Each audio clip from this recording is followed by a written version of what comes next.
Assalamualaikum warahmatullahi wabarakatuh. Jumpa lagi bersama saya Bobby yang akan menceritakan kisah mistis pendakian gunung. Apa kabar teman-teman semua? Semoga kalian sehat selalu, bahagia selalu, sukses selalu, dimudahkan rezekinya dan dimudahkan segala urusannya. Dan buat teman-teman yang baru bergabung di channel ini, silahkan klik dulu tombol subscribe dan tombol loncengnya agar kalian tidak ketinggalan cerita terbaru dari kami.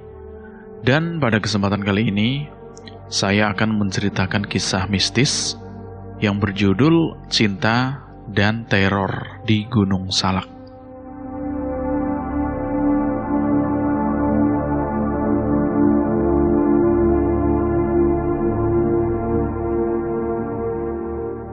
Gunung Salak merupakan salah satu gunung yang dipercaya sangat angker oleh para pendaki maupun penduduk sekitar. Makanya tidak heran jika gunung ini selalu masuk ke dalam list top 5 gunung terseram di Indonesia. Kawasan rangkaian gunung ini termasuk ke dalam wilayah Kabupaten Sukabumi dan Kabupaten Bogor, Jawa Barat. Tidak sedikit pendaki yang mengaku kalau dirinya itu banyak mendapati gangguan dari makhluk tak kasat mata saat mendaki gunung tersebut. Tahun 2007, ada rombongan pecinta alam yang mendaki ke Gunung Salak ini. Kembali lagi, Gunung Salak mengeluarkan taringnya. Reza, Bayu, Reni, dan Siska. 4 orang ini tinggal di kampung yang sama. Namun, tidak sering bertemu karena masing-masing dari mereka itu memiliki pekerjaan yang berbeda. Awal mula perencanaan itu muncul ketika salah satu teman mereka mengundang Reza, Bayu, Reni, Siska untuk datang ke acara resepsi pernikahannya. Reza menghubungi ketiga, memutuskan untuk berangkat ke acara bersama. Meja bukan sembarangan meja, kursi yang memaksa untuk berdiskusi. Saat pola pikiran sama, berbentuklah suatu rencana. Saat ini di acara itu, mereka berempat langsung duduk di salah satu meja bulat dan kursi yang melingkar. Memang untuk tahun itu, menurut Reza terkesan sangat mewah. Sembari mendengarkan dangdut yang dinyanyikan seseorang biduan, Reza, Bayu, Reni, dan Siska mengobrol. Ya, sekedar ngomongin kehidupan. Di tengah suasana, Reza membuka obrolan dengan topik yang menarik. Woi bro, tahun baru kan sebulan lagi nih. Kita nggak ada rencana ngerayain di tempat yang seru apa? Mumpung libur 2 minggu kan? Masa mau di rumah aja? Iya juga ya. Ya udah, gua mau ngikut aja, tergantung kawan-kawan. Reni membalas omongan dari Reza. Lu gimana yuk? Ikut nggak? Tanya Siska kepada Bayu. Bayu yang sedari tadi fokus melihat goyangan biduan itu, dia akan tertarik dengan ajakan Reza. Nah ini yang gua tunggu-tunggu.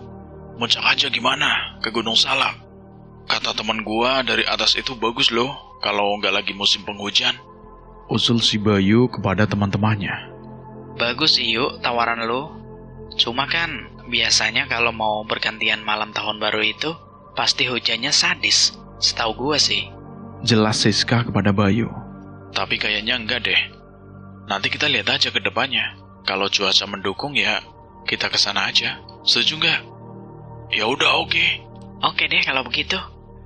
1 minggu sebelum pergantian tahun baru 2008, mereka berkumpul kembali di satu rumah milik Reza, dengan isi di dalamnya hanya ia seseorang. Karena Reza merupakan rantauan lama yang tinggal beda kota dengan orang tuanya. Kembali mereka merundingkan rencananya untuk melakukan pendakian, dengan obrolan mengenai cuaca yang belakangan ini terbilang cukup baik. Lantas mereka berniat menyulap rencana itu menjadi kenyataan. Kemarin gue sempat ngobrolin ini sama teman-teman. 3 orang mau ikut, nggak apa-apa kan? Ya udah bay, nggak apa-apa. Ajak aja. Semakin banyak kan seru. Kalau gitu, nggak apa-apa dong. Gue ajak temen juga. Boleh, santai aja. Terus jadinya kapan? kita harus nyiapin segala macam perlengkapan kan? Gua nggak mau kalau nanti ada alat yang nggak kebawa, bisa-bisa repot nanti. Iya juga ya, Ren. Ya udah, nanti kumpulin teman-teman yang mau ikut pas kita lagi persiapan, supaya bisa hafal juga mukanya. Intinya kapan, Reza? Pastiin dulu dong tanggal berangkatnya. Gimana kalau tanggal 31 Desember saja? Kalau mulai naik dari jam 2, kalau nggak ada hambatan, paling lama nyampe puncak itu jam 10 sampai jam 11 malam lah. Nah, kita nginep semalam saja di puncak. Turun lagi siangnya, gimana? Oke. Mereka semua menjawab dengan sepakat. Pendakian itu akan dilakukan tanggal 31 Desember 2007, sebelum malam pergantian tahun. Loncat ke hari pendakian. Hari pendakian pun tiba. Tercatat 13 orang yang akan melakukan pendakian. 2 perempuan, yaitu Reni dan Siska, dan sisanya semua teman laki-laki. Pagi pukul 6, Reza, Bayu, Reni, Siska, dan beberapa teman yang lainnya memulai pemberangkatan untuk segera bergegas ke base camp Cidahu yang sebelumnya telah berkumpul di rumah Reza. Dengan fisik segar dan semangat yang memancar terlihat di raut wajah mereka masing-masing, menumpaki truk sewaan dengan ukuran yang tidak terlalu besar. Ke-12 rombongan itu duduk teratur di bak belakang mobil dan sesekali berdiri menikmati udara pagi. Dengan Reza yang duduk berdua di depan bersama sopir. Perjalanan menuju base camp itu terbilang sangat lancar. Sebelum sampai di base camp, Reza yang duduk berdua di depan dengan seorang sopir mengusulkan berhenti terlebih dahulu karena melihat pasar yang beberapa terlihat sudah terbuka. Sekedar membeli buah-buahan dan makanan ringan untuk dibawa ke puncak, melengkapi logistik yang masih kurang. Ke-13 rombongan itu turun dari mobil, segera membeli beberapa makanan untuk dibawa ke atas puncak. Selesai, mereka melanjutkan perjalanan. 3 jam perjalanan, mereka sampai di base camp pukul 9 pagi. Bergegas turun dari mobil, dilanjutkan dengan mendaftarkan nama-nama yang akan mendaki. Setelahnya mereka beristirahat dahulu sembari mengecek semua barang bawaan untuk memastikan bahwa semuanya itu aman tanpa ada yang tertinggal. Woi, teman-teman, sini kumpul dulu. Udah jam 11 nih, kata Reza kepada semua rombongan. Mereka pun berkumpul, meninggalkan beberapa minuman dan berjalan ke arah Reza yang berdiri di depan mobil truk yang ia tumpangi bersama dengan yang lain tadi. Begini, kita sekarang mulai ke pintu rimba. Ya, paling 1 jam sampai sana. Nah, dari pintu rimba, kita langsung sikat ke atas. Terus, ada yang tinggalan nggak dari teman-teman? Seperti senter, ada yang bawa kan? Itu penting soalnya. Terlihat beberapa orang mengeluarkan senter dari dalam tas carrier-nya, termasuk Reni, Siska, dan Bayu, dan beberapa teman yang lainnya. Dengan kematangan yang pasti, mereka mulai perjalanannya, berdoa agar dilancarkan dan berangkat.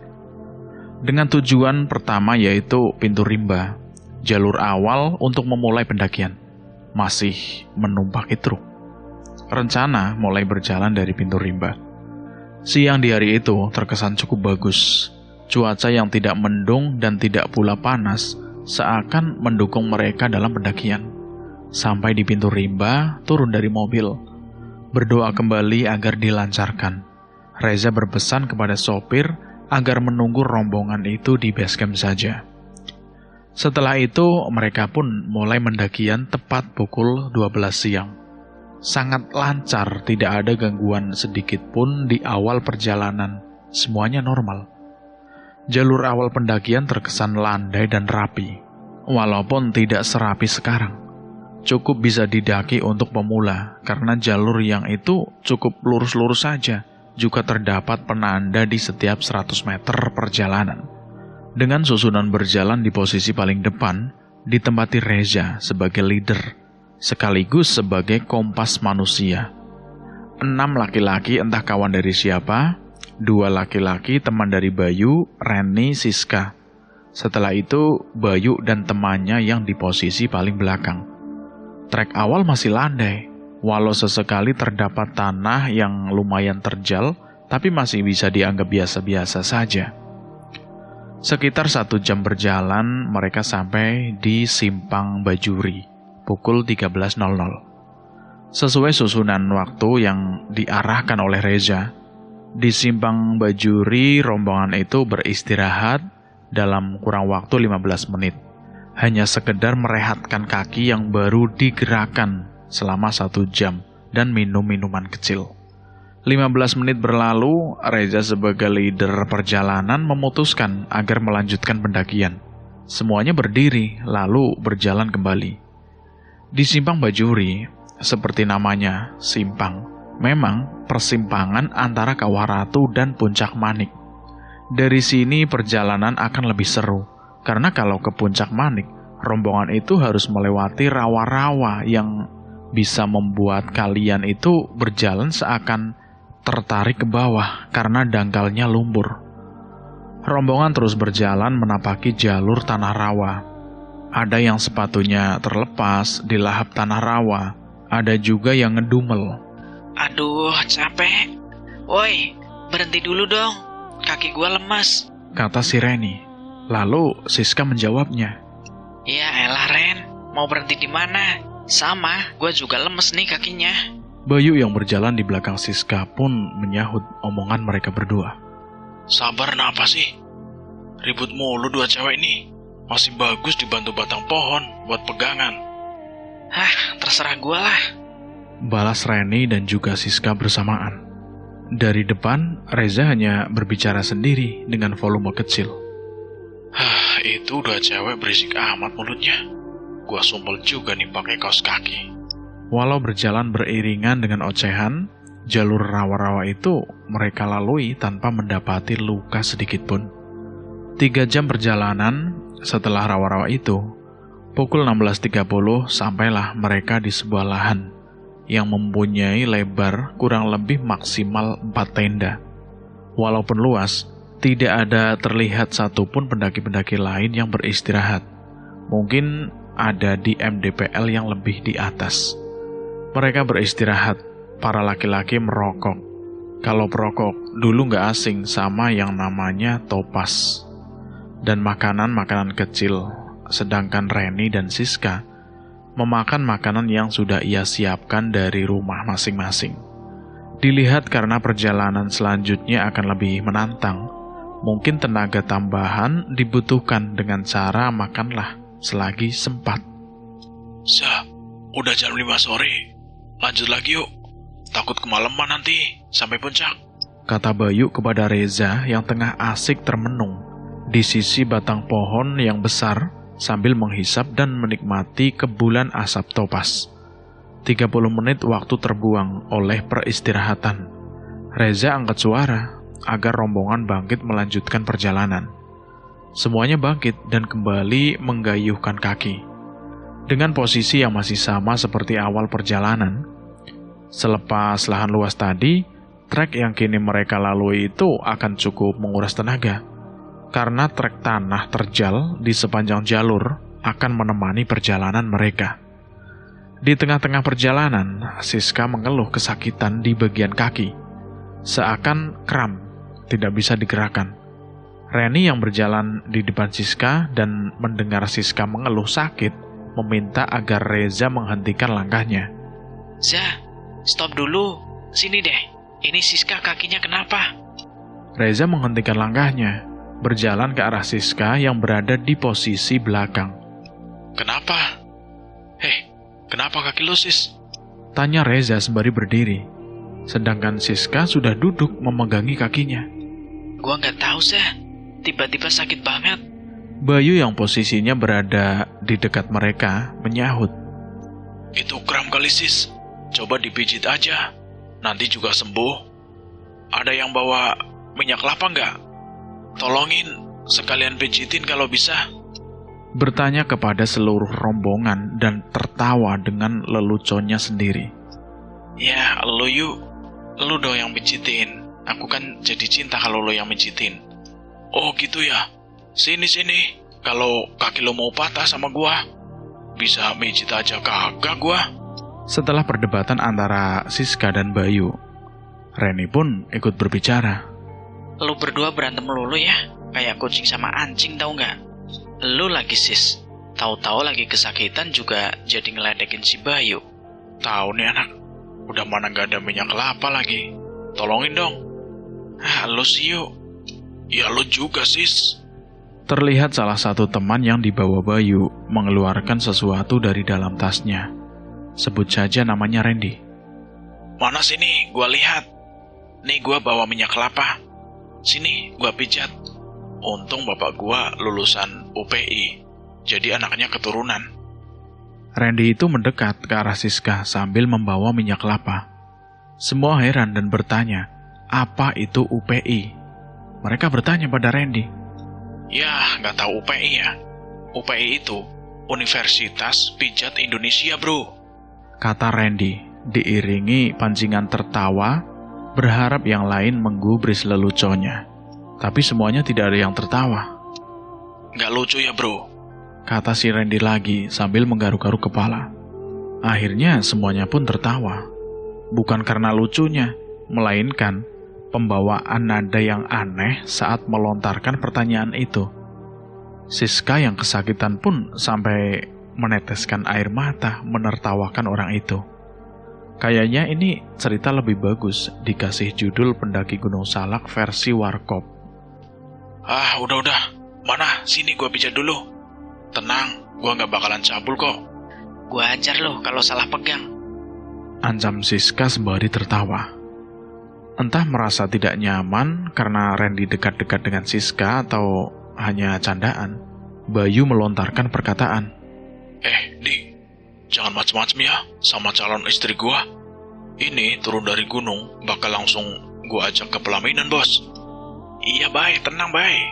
Alah, kayak punya duit aja lu yuk, mau ngawinin gua. Iya tuh, Ren. Padahal Bayu lagi bokeh. Udah. Coba gerakin kaki lu. Udah bisa belum? Siska pun berusaha bergerak-gerak, menggerakkan kakinya ke kiri ke kanan. Dan ternyata sudah mendingan. Iya, Di, sudah mendingan. Udah nggak sakit. Makasih ya, Di. Ya udah, Sis. Ayo kita lanjut lagi. Iya, nggak kerasa. Udah jam 5 sore aja ya. Aduh, lama nih gara-gara lu doang nih, Sis. Nyusahin. Hah, berisik lu jomblo. Udah, jangan ribut mulu. Katanya kalian mau kawin berdua. Udah, cepetan jalan. Kembali mereka berjalan, menapaki jalur yang masih terjal. Di tengah perjalanan, Reza menyuruh semuanya agar berhenti sejenak. Bentar, terhubung ini udah agak gelap. Mending keluarin senter dari sekarang. Takutnya kalau gelap, nanti susah nemunya di tas. Membuka tas mengambil senter dari tas masing-masing, lalu kemudian Reza menyuruh rombongan agar berjalan kembali. Cukup lama mereka berjalan ke trek selanjutnya. Perjalanan yang memakan waktu kurang lebih 2 jam. Bagaimana tidak, kecepatan langkah para lelaki terhalang karena membawa 2 perempuan yang selalu ngoceh ketika merasa langkah mereka terlalu cepat. Sekitar kurang lebih pukul 7 malam, mereka sampai di trek tebing dengan webbing yang mengguntai ke bawah. Dengan lekuk yang kurang lebih 70-80 derajat, keadaan dan waktu memaksakan mereka harus tetap naik demi menggapai puncak sebelum jam 12 malam. Semuanya berhenti. Reza meminta rombongan laki-laki naik terlebih dahulu, sedangkan ia dan Bayu akan berjaga di bawah. Alih-alih saat bagian Reni dan Siska yang naik, salah satunya itu terjatuh. Ren, pegangan yang kencang. Reza mengikatkan Reni saat akan menaiki tebing yang sebelumnya sudah dinaiki terlebih dahulu oleh teman-teman yang lain. Singkatnya, semua telah di atas tebing. Semuanya kembali berjalan menuju puncak Bayangan. Dari tebing ini, untuk sampai di puncak Bayangan butuh waktu sekitar 15 menit. Itu pun kalau berjalan dengan speed yang tidak terlalu pelan. Pukul 19.15 menit. Di perjalanan menuju puncak Bayangan dengan bantuan senter, Kabut dengan ketebalan tipis mulai menyelimuti. Timbul kegelisahan dalam diri Reni. Kegelapan yang diselimuti kabut ini perlahan-lahan membuat Reni tidak nyaman. Berjalan di barisan hampir di paling belakang. Di situ Reni takut. Duh, kok perasaan gua nggak enak gini ya makin lama? Apa pindah ke depan aja ya? Gumam Reni dalam hati. Tak lama kemudian, Reni, Siska, pindah ke depan sini. Kabut, jangan di belakang. Iya, Za, oke. Ayo Ren, kita ke depan. Siska mengajak Reni untuk ke depan. Merinding gua di sini. Soalnya di belakang gua itu ada siluman onta. Celetuk Siska, meledek kepada Bayu yang berjalan di belakang dirinya. Yah, berisik lu kadal Cina. Sono pergi lu. Reni dan Siska pun berjalan untuk pindah ke barisan depan. Untung Reza peka. Selamat deh gua. Ucap Reni dalam hati sambil membuang nafas ringan. Ren, lu di belakang gua ya. Siska, lu di belakang Reni ya. Ucap Reza yang diiyakan oleh kedua perempuan itu. Bayu, monitor. Bini lo gua pinjem dulu ya. Reza meledek ke arah belakang di mana Bayu berada. Awas lo, Za. Sampai bini gua lu apa-apain, emak lu gua jodohin sama kakek gua, Za. Awas aja. Bayu mengancam kepada Reza. Selesai dengan perpindahan posisi, mereka melanjutkan perjalanan. Perjalanan itu sunyi, hanya terdengar suara langkah kaki mereka tanpa adanya mulut-mulut yang berbicara lagi. Tapi tiba-tiba, Reni memegang tas yang digendong Reza sembari berkata, Reza, gua takut. Menundukkan kepala ke arah kanan, seakan tidak mau melihat ke arah kiri. Reza yang saat itu terlalu fokus dengan jalur, merasa dikagetkan dengan Reni yang tiba-tiba seperti itu. Kenapa, Ren? Kenapa, Ren? Ada apa? Stop dulu, stop. Kenapa, Ren? Bilang sama gua. Nggak apa-apa, Za. Apaan sih, Ren? Apaan? Bilang aja. Itu, Za, itu. Ucap Reni sembari mengedipkan, seakan memberikan kode.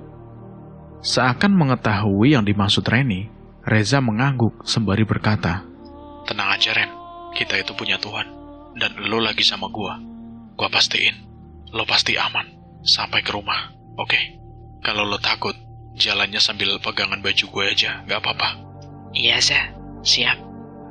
Siska yang hanya mendengar obrolan mereka berdua, tertawa, seakan tengah menonton artis lawak di depan mata di atas gunung. 5 menit berjalan setelah semua itu, pukul 19.35, tibalah mereka di plang yang diberi tulisan Puncak Bayangan. Disinilah awal mula sampul cerita yang terdapat tulisan horor dimulai. Lagi-lagi kosong, tak terlihat sama sekali pendaki yang tengah beristirahat di lahan yang cukup untuk 4-5 tenda itu, kecuali di mata Reza dan Bayu. Mereka beristirahat di lahan sebelah kanan, tepat di dekat jalur masuk Puncak Bayangan. Rombongan duduk, ada yang membaringkan badan dengan alas kepala yaitu tas. Ada juga yang langsung menghisap topas. Capek banget, gila. Berasa mau copot tulang kaki-kaki indah gua, Ren. Ucap Siska dan Reni sembari nafas yang masih terengah-engah. Di sisi lain, Reza dan Bayu menghampiri satu tenda yang menghadap berlawanan dengan mereka. Terlihat sayup-sayup cahaya api unggun dari balik tenda itu. Za, ada orangnya tuh. Samperin yuk. Ayo. Mereka berdua mendapati 3 laki-laki yang tengah duduk melingkar, menatap kobaran api. Maaf, permisi. Ucap Reza, santun menyapa para pendaki itu. Dari 3 orang yang ia sapa, hanya satu yang menoleh.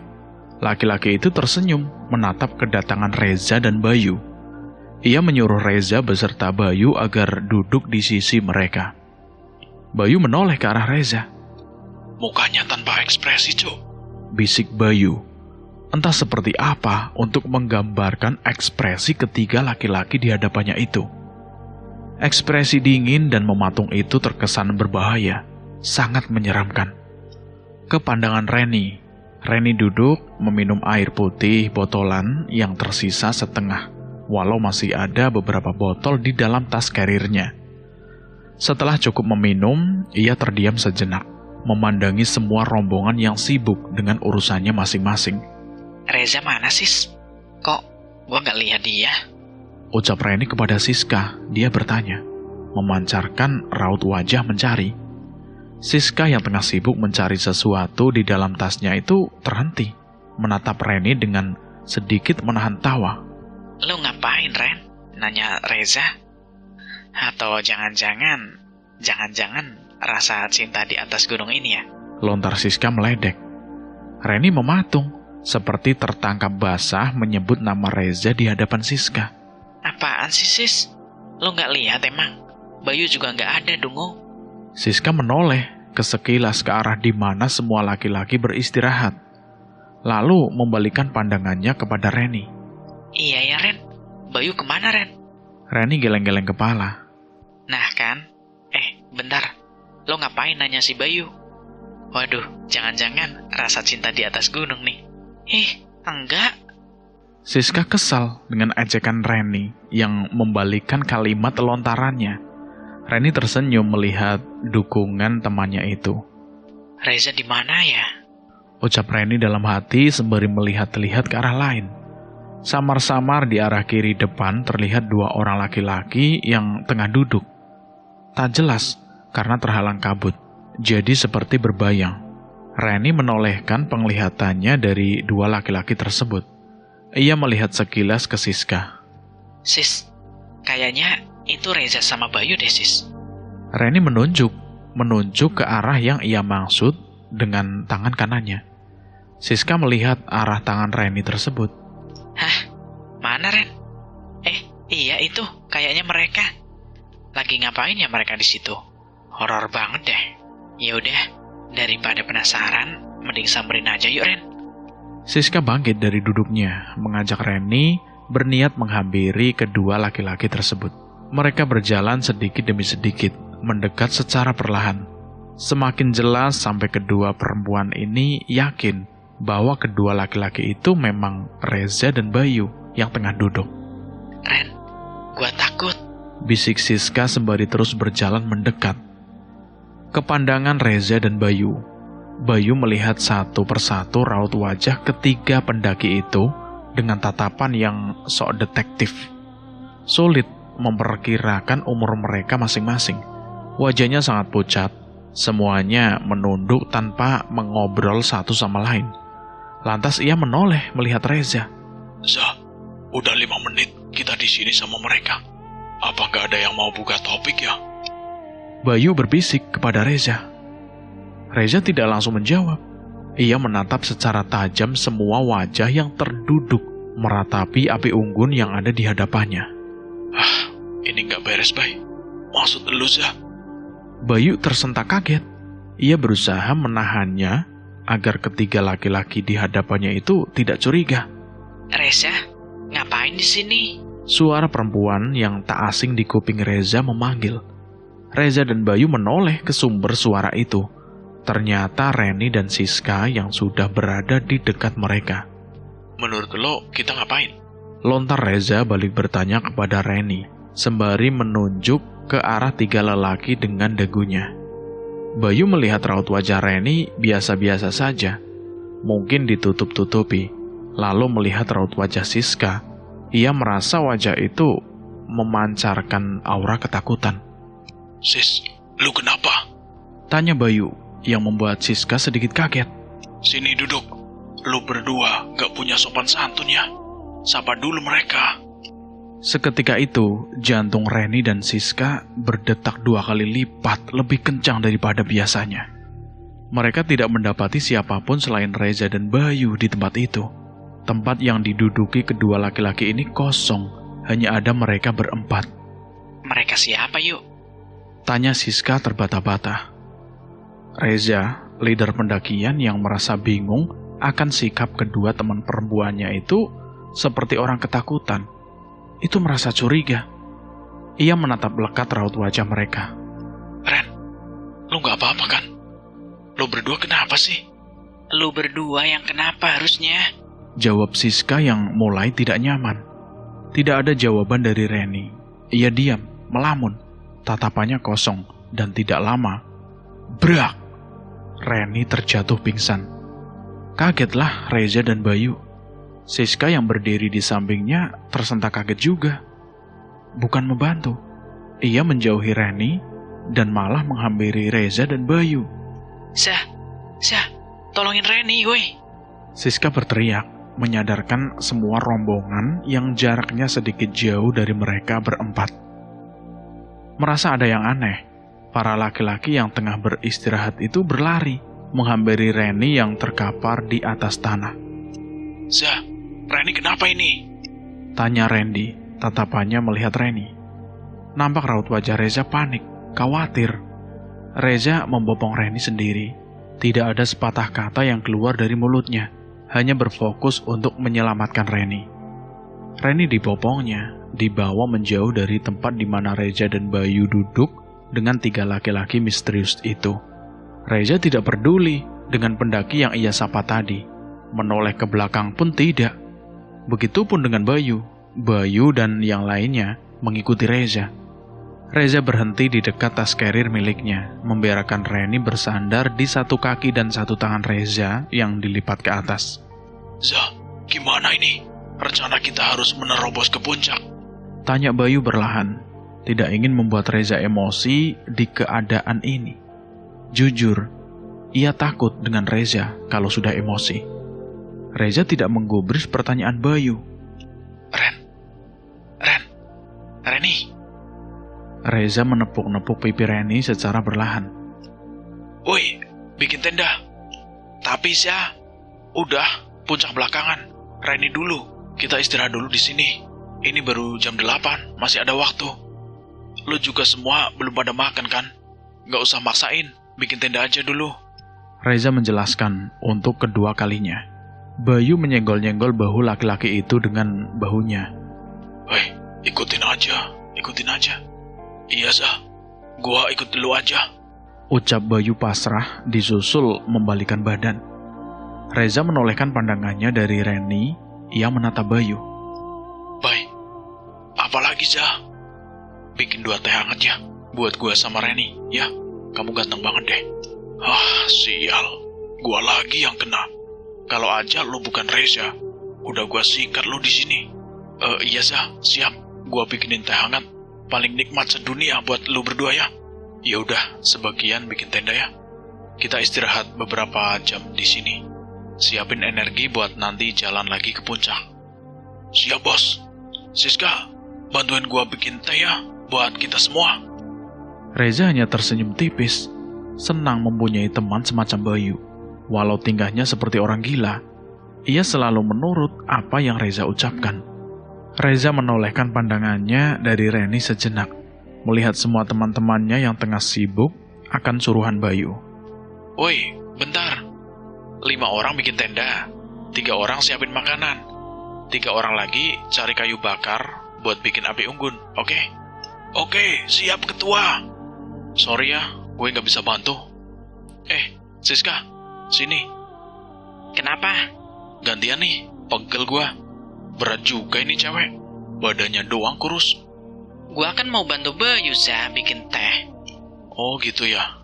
Ya udah kalau begitu, nggak apa-apa. Balas Reza singkat, tersenyum sinis, lalu melihat ke arah Bayu. Baik, kata Siska lo bantuin yang lain bikin tenda aja. Kalian juga, Siska mau bikin teh buat kita semua sendiri. Iya kan Sis? Enggak. Jadi leader bukannya berguna, malah nyusahin. Bukan gitu Sis. Gua nggak enak sama yang lain kalau harus ngurus Reni. Sedangkan gua cuma ngatur-ngatur doang. Gua mau bantu Bayu dulu, oke? Iya Reza. Siska lalu mendekati Reza, mengganti tembok baru untuk tempat bersandaran Reni. Ya udah semangat, ini minyak balsem. Siapa tahu Reni butuh. Gua nggak berani balurin tadi. Lah emangnya kenapa nggak berani balurin? Ya belum mau krim lah. Belum mau krim? Bukan kali. Gua pengennya belum, gimana? Lah kok belum? Siska mencoba meresapi semua yang diucapkan oleh Reza barusan. Lah kok belum? Berarti lu ada rencana? Gue duluan ya. Reza yang tak berdosa memotong perkataan Siska, membalikan badan, berjalan setengah berlari menghampiri Bayu untuk membantu teman-temannya itu. Di sisi lain, Siska berbicara sendiri, sedangkan tangan kanannya memijat puncak kepala Reni. Kok belum sih? Belum mukrim sama bukan mukrim kan beda ya? Kalau bukan mukrim berarti ya sampai seterusnya bukan mukrim. Tapi kalau belum mukrim... Siska terdiam sejenak. Lah, bener kata gue. Kalau belum mukrim, Reza ada rencana mukrimin Reni. Singkat cerita, 20 menit kemudian, tenda api unggun dan beberapa cangkir berisi teh hangat sudah siap. Bahkan Reni sudah tersadar dari 5 menit yang lalu. Kini semuanya tengah mengobrol di dekat api unggun, tetapi jarak-jarak mereka cukup berjauhan. Minum. Reza menyodorkan tangan kanannya yang memegangi sebuah cangkir berisi teh beruap.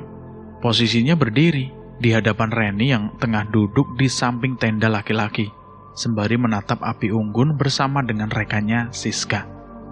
Reza dan yang lain memang mendirikan 4 tenda, 3 tenda untuk laki-laki, 1 tenda untuk Reni dan Siska.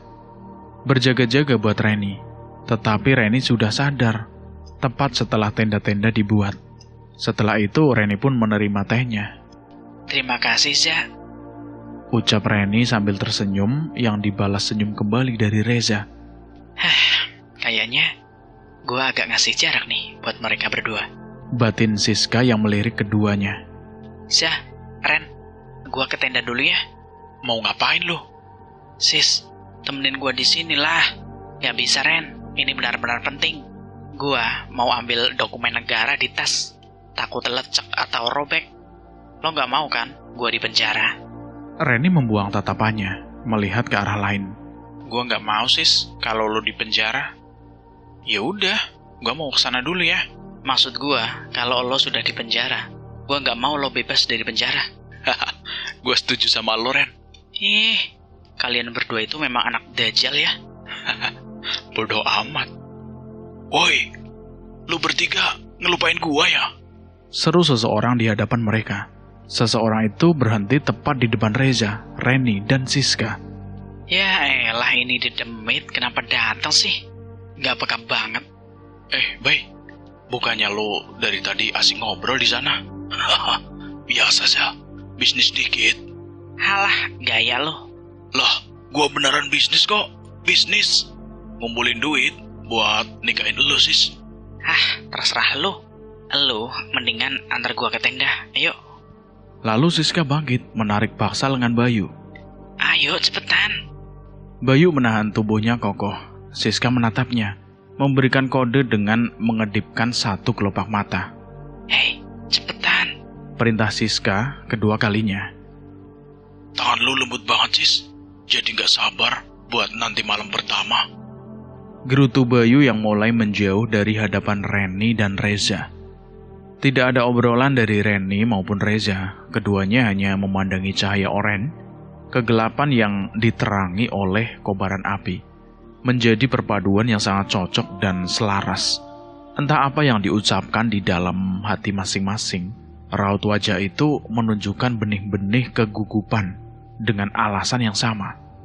Reni melirik Reza sekilas, lalu membuang pandangannya menatap kobaran api. Maaf, Za.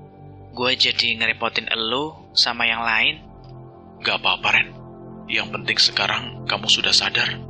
Tapi kenapa lo bisa pingsan? Ada apa sebenarnya? Gue gak berani ceritain di sini. Nanti gue ceritain di bawah aja ya. Gue takut. Batin Reza bertanya-tanya dan menyeleksi. Dia tahu perempuan yang sedang ia tatap ini mengalami kejadian di luar nalar. Ya udah, Ren, gak apa-apa. Gua paham kok. Intinya, sekarang lo harus fokus sama kendali diri lo sendiri ya. Ingat, kita lebih kuat daripada mereka. Reni mengangguk, mengiyakan. Kapan kita gerak lagi? Kenapa? Baru jam 8:30 kok. Santai aja dulu ya. Arah lu mau kemana? Gua nggak nanya sekarang jam berapa. Iya tahu, sejam lagi kita gerak. Jelas Reza yang diiyakan oleh Reni. Tiba-tiba, Prak! Waduh, woi anjing, lihat-lihat setan. Kenapalah gua nih? Tunjuk Reza sedikit kesal kepada salah satu pria rekan pendakiannya yang berada tak jauh di seberang api unggun itu. Lah, gua nggak ngapa-ngapain Syah. Balas pria tersebut. Kenapa? Tanya Reni sedikit panik.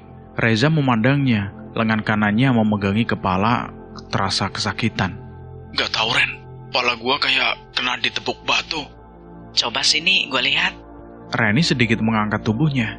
Pandangannya tertuju menatap keseluruhan rambut Reza. Nggak ada yang luka? Masa sih? Kayaknya gua ngerasa itu benda besar banget deh. Lu ngigo ya? Enggak, gua serius Ren. Nggak ah, lu ngigo pasti. Gua serius Ren. Lu nakutin gua, Zah. Lah buset, ngapain juga gua begitu? Bohong ah. Bener Ren, bener gua gak bohong. Bohong. Ah Ren, masa gua bohong sih? Singkat cerita, 1 jam kemudian, Reza dan yang lain sudah siap untuk melanjutkan perjalanan. Tenda api unggun peristirahatan sudah cukup dan dimatikan. Kini mereka tengah berdiri, berdoa untuk dilancarkan, berdoa untuk keselamatan, berdoa agar kejadian buruk yang mereka alami tidak terjadi lagi selepas puncak bayangan. Kita jalan sekarang, Reni juga sudah baikan, ucap Reza kepada teman-teman yang lain. Semuanya kembali melanjutkan perjalanan dengan susunan Reza sebagai pemimpin, disusul Reni, setelahnya Siska, sedangkan Bayu berada di depan Randy yang menduduki posisi paling belakang. Di jam 10 malam ini, hawa sekitar sudah sangat berbeda. Semakin jauh mereka melangkah, semakin sedikit juga keberadaan vegetasi. Entah apakah ada hati yang frustasi, semuanya tetap berjalan dengan keheningan. Mereka harus melewati beberapa jalur, dada bertemu dada beberapa kali, dan itu mereka lalui di kegelapan malam. Pendaki zaman dulu memang harus diacungi jempol. Sebelum pergantian hari, mereka sudah sampai di Puncak Manik, sekitar jam 23.30 ke atas. Di sepanjang perjalanan tadi, tidak ada yang mengesankan, tidak juga menyeramkan. Perjalanan yang dilalui dengan langkahan kaki tanpa obrolan membuat cekcokan di lahap keheningan. Di kepala gunung itu, mereka mendapati beberapa pendaki. Entahlah, mungkin ada 3 orang dengan 1 tenda. Semuanya kali ini benar-benar manusia. Reza dan yang lainnya menyapa simpang siur kebasian ala pendaki, lalu mendirikan 4 tenda di dekat tenda mereka.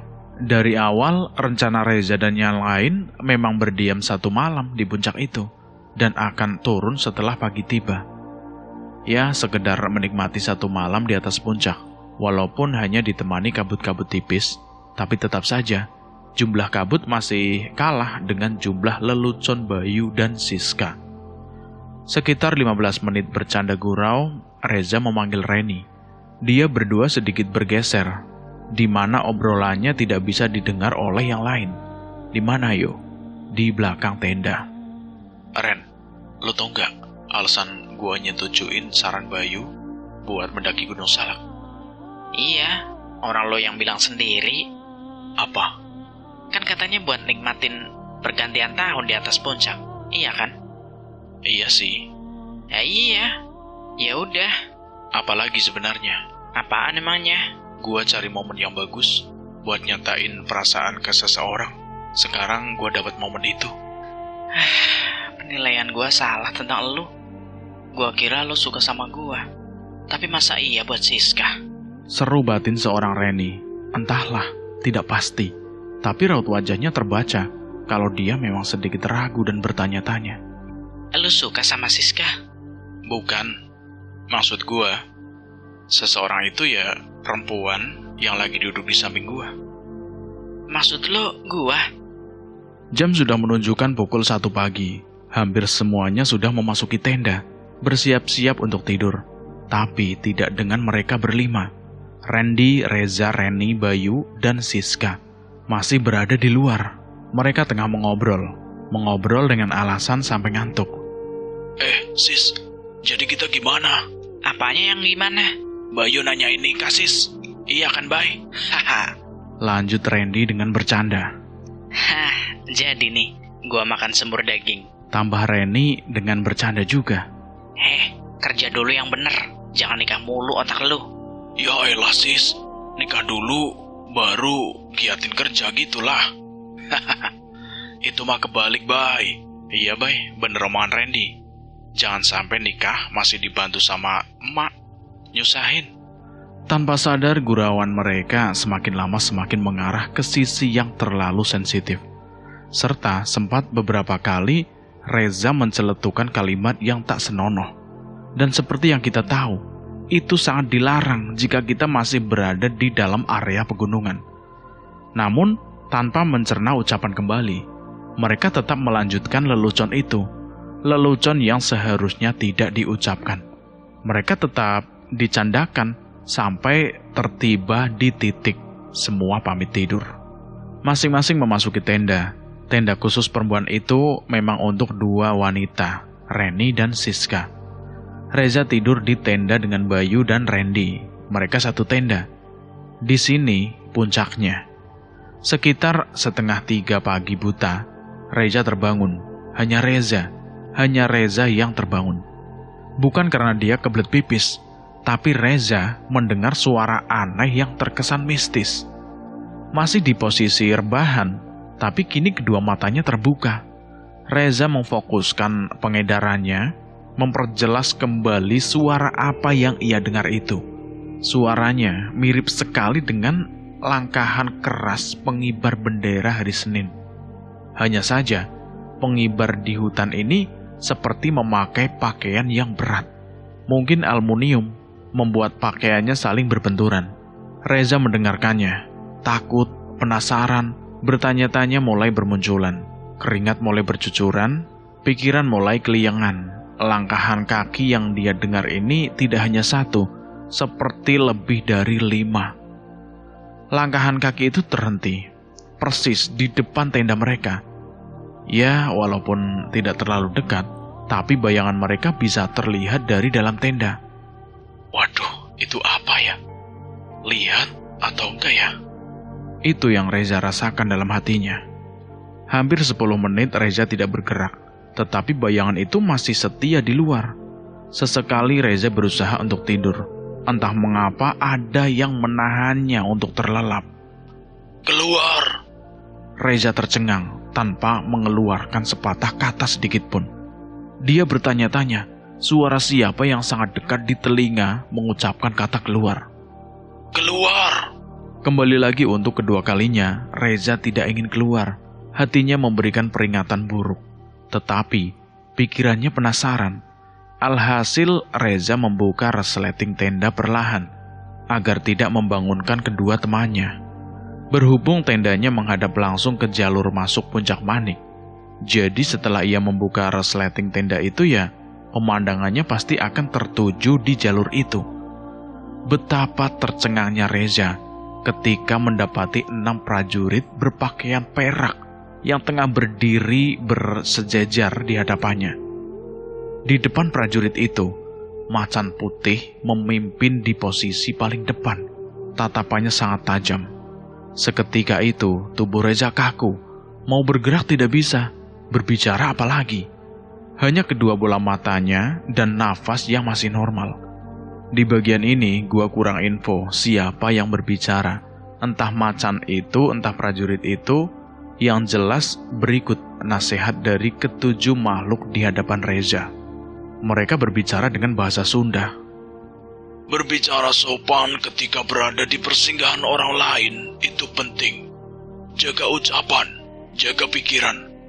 Hati-hati, kami semua masih mengampunimu. Ini peringatan terakhir. Kalau kamu kembali lagi ke tempat kami, sopan dan santunlah sedikit. Kurang lebih seperti itu artinya dari bahasa Sunda tersebut.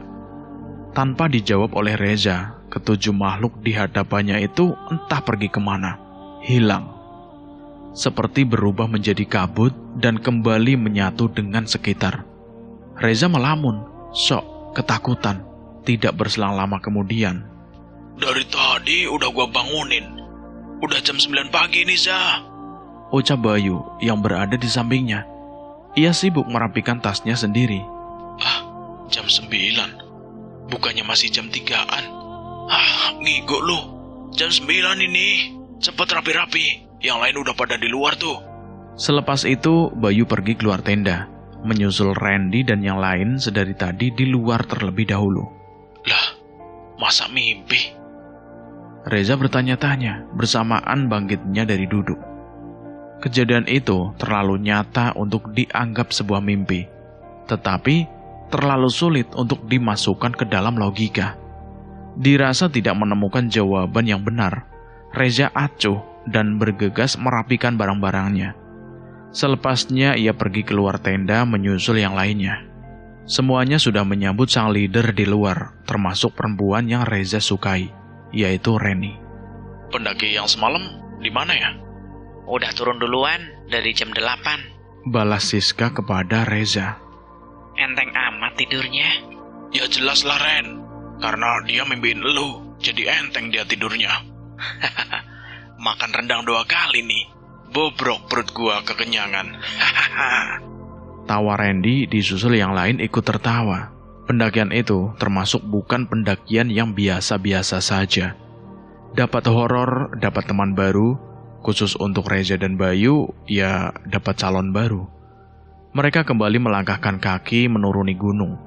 Pagi itu cuaca sangat cerah, seakan mendung dan memberikan salam perpisahan yang indah, walaupun terkesan dingin.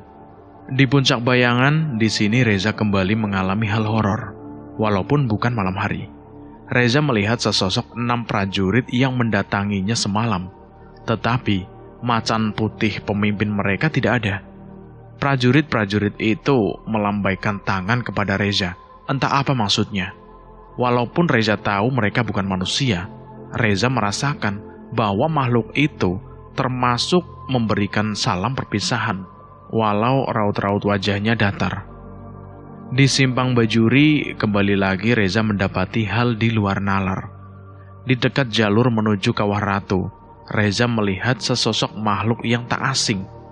Pemimpin prajurit semalam itu lagi, macan putih yang tengah duduk memandanginya di tengah jalur. Mungkin maksud sosok itu ia hanya memberikan salam perpisahan dan menunjukkan sebuah kefaktaan kalau dia memang benar-benar ada, tidak hanya di dunia bunga. Namun Reza berusaha bersikap senormal mungkin, berusaha menetralkan seluruh tubuhnya agar tidak dicurigai oleh yang lainnya. Mereka sudah sampai di base camp Cidahu jam 3 sore. Perjalanan pulang ini terasa sangat lancar tanpa kendala. Itu juga yang menjadi pacuan mereka sampai dengan cepat. Di base camp, sopir sudah menunggu kepulangan mereka. Tidak langsung menancap gas, melainkan terlebih dahulu merehatkan kaki beristirahat. Ren, kejadian semalam itu lo bisa ceritain ke kita sekarang nggak? Nah, iya benar itu. Gua tuh kayak mau nanya tapi apa gitu. Oh iya, gua mau tahu ini. Makasih, Za. Bodo amat. Za, jangan kasar-kasar lah sama calon istri gua. Setelah semua obrolan itu, lalu Reni mulai menceritakannya. Jadi waktu itu gua kan sama Siska samperin lo berdua tuh. Tapi muka lo berdua pas nengok itu pucat banget. Gua tegor-tegor kagak nyaut. Nah, gak lama kemudian lo berdua senyum, spontan gitu menatap gua. Kenapa gua sampai pingsan? Senyumannya itu loh, nyeremin banget sumpah. Cih, ada saja gua yang lihat mereka. Udah gua sliding itu. Celetuk Randy, yang setelah mendengarkan cerita dari Reni. Ya elah Didi, kalau lu yang ketemu setannya, dia yang takut kali bukan lu nya. Suka bener lu, Za. Ucap Siska mendukung. Bang, duluan ya. Panggil Reza kepada beberapa petugas base camp. Mereka kini sudah kembali duduk di bak mobil, kecuali Reni. Dia disuruh Reza untuk duduk di bak depan bersama sang sopir. Mengingat kondisi tubuhnya yang sedang tidak sehat, Reza pikir tidak bagus jika terlalu banyak terkena angin. Satu persatu teman mereka turun dari mobil saat sampai di kampungnya masing-masing. Tak lupa berpamitan dan saling salam-salaman. Kini mobil hanya tersisa 4 orang saja, 5 dengan sang sopir. Siapa lagi kalau bukan Reza, Reni, Bayu, dan Siska. Mengingat kampung mereka lah yang paling jauh. Reza, Reni, Bayu, dan Siska turun dari mobil di tepi jalan raya. Mang, makasih ya. Kita balik dulu. Iya mas, sama-sama. Ucap Reza kepada sang sopir pun menjawabnya. Tak lupa juga dengan Reni, Siska, dan Bayu yang ikut mengucapkan terima kasih. Jangan langsung balik dah. Mending makan dulu yuk, ngobrol-ngobrol. Boleh juga tuh, Bay. Ayo dah. Lu gimana, Ren? Mau ikut? Boleh. Kadal Cina, lo mau ikut kagak? Diem aja lo dari tadi. Tanya Bayu kepada Siska sambil mengejek. Siska melirik ke Bayu dengan tatapan psikopat. Ngomong apa lu tadi? Kadal Cina. Onta Garut. Kadal Cina. Onta Garut. Udah. Ayo. Berisik aja kalian berdua. Ucap Reza dan Reni bersamaan sambil menarik tangan Bayu dan Siska. Dan cerita ini selesai berakhir sampai di sini. Bagaimana menurut teman-teman tentang cerita ini? Silahkan tulis di kolom komentar. Terima kasih buat teman-teman yang sudah setia mendengarkan cerita ini sampai habis. Semoga kalian dalam keadaan sehat selalu, panjang umur, bahagia selalu, sukses selalu, dan selalu dimudahkan segala urusannya. Dan buat teman-teman yang baru bergabung di channel ini, silahkan klik dulu tombol subscribe dan tombol loncengnya, agar kalian tidak ketinggalan cerita terbaru dari kami. Dan saya pamit undur diri, mohon maaf jika ada kesalahan kata. Akhir kata, wassalamualaikum warahmatullahi wabarakatuh. Salam lestari.